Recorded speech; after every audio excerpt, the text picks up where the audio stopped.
Check it out, man.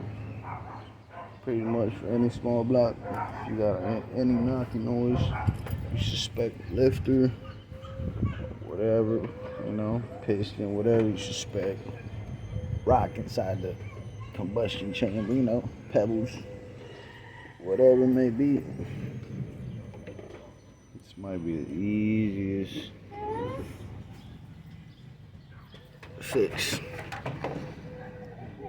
You want to look first, gasket. Talk about a better gasket, Yeah. Bolts backed up.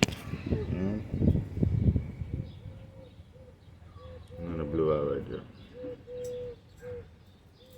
These are this was a thick gasket. I forgot the brand, but these were really good. They last you a good minute, but as you can see right there, bam. Hey man, first thing you want to check when you got a knocking noise on a small block, 350, 305, even a 4.3, just want to check